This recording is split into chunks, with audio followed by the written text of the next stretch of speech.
Bonjour à tous et bienvenue dans cette nouvelle vidéo. Alors la dernière fois, on a parlé des stations d'énergie portable, mais une question reste en suspens sur les panneaux solaires. Donc je vous propose qu'on rejoigne Thibaut qui va nous parler de leur fonctionnement et leur utilité.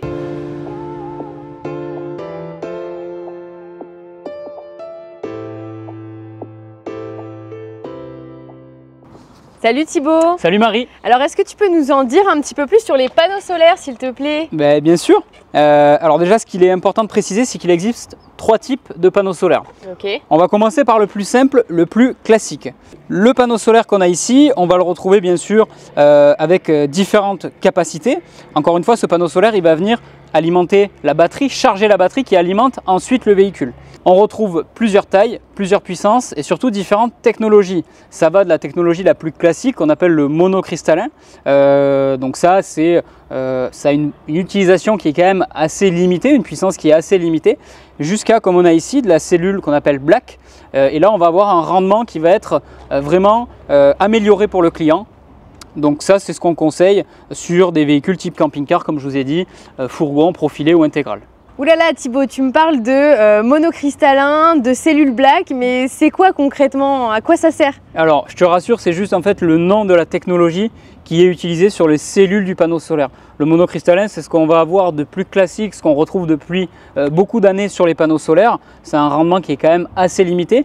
La cellule black, c'est la nouvelle technologie qui est là depuis maintenant quelques années. Et là par contre, on a un rendement qui est vraiment amélioré sur le panneau solaire. C'est juste la façon dont ça va capter les rayons du soleil et ensuite les transformer en énergie. Et encore une petite question, à quoi ça sert ça, ce petit boîtier là? Alors c'est une bonne question, ça c'est ce qu'on va appeler le régulateur solaire.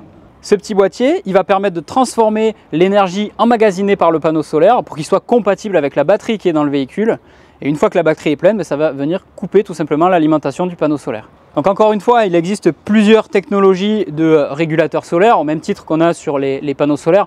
Nous, on va vous conseiller de partir sur ce qui se fait de mieux aujourd'hui, c'est ce qu'on appelle le régulateur MPPT. Donc ça, en règle générale, on va avoir un rendement supérieur de l'ordre de 20% sur la charge de votre batterie, donc c'est pas négligeable aujourd'hui. Ok, mais on voit de plus en plus de toits relevables et quand je vois ce panneau, il est quand même assez épais. Alors qu'est-ce qu'il y a d'autre comme solution aujourd'hui? Alors tu fais bien d'en parler parce que c'est une question qu'on s'est posée dans nos magasins. Ça va très bien, comme je vous l'ai dit, pour une utilisation sur de l'intégrale, du profilé ou du fourgon, mais dès qu'on va avoir un toit relevable, aujourd'hui il y en a de plus en plus, même sur du profilé, ça commence à arriver petit à petit. Il a fallu adapter du coup la solution. Ce que je te propose, c'est, on en a un juste ici sur un véhicule en exposition, c'est qu'on aille voir de plus près ce que ça donne. Ok. Alors on en parlait Marie, tu vois, sur ce véhicule, il va falloir prendre un petit peu de hauteur pour le voir. On va retrouver ce qu'on appelle un panneau solaire souple. Donc là on est sur un modèle avec un toit relevable.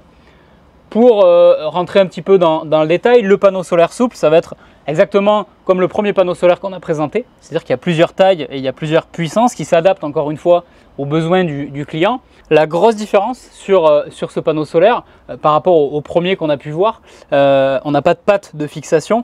On a un panneau solaire qui va être beaucoup plus souple, qui va pouvoir s'adapter directement à la forme du toit relevable et le technicien va devoir tout simplement le coller directement sur le toit du véhicule. Donc tu l'auras compris, c'est vraiment l'idéal et aujourd'hui la contrainte des clients qui ont un toit relevable, c'est de faire moins de 2 mètres et c'est la seule solution qui existe aujourd'hui sur le marché pour ne pas rajouter de la hauteur au véhicule. Ok, merci Thibaut, mais justement on avait parlé des stations d'énergie portable et donc des panneaux solaires qui sont adaptés. Est-ce que tu peux nous en dire un petit peu plus? Bien sûr, alors là ce que je te propose, on va retourner dans le magasin.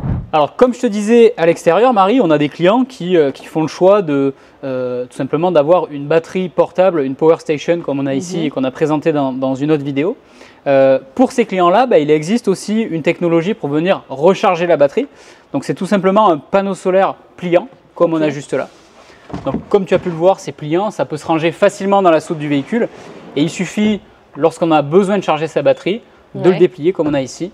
Et ça vient via un câblage alimenter la batterie portable.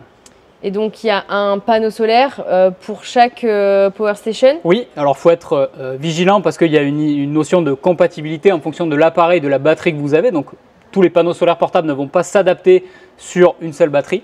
Donc là il faut faire attention et là pareil, encore une fois, on va retrouver différentes puissances sur les panneaux solaires portables comme on a ici. Et donc les points forts d'un panneau solaire comme ça, pliant? Alors le fait qu'il soit pliant, ça en est un déjà par le côté compact du produit. Un avantage aussi, les clients n'y pensent pas souvent, mais on a la possibilité de l'adapter en fonction de là où se trouve le soleil. C'est vrai que sur son véhicule de loisir, le panneau solaire, le véhicule il est en place, il est stationné. Ouais.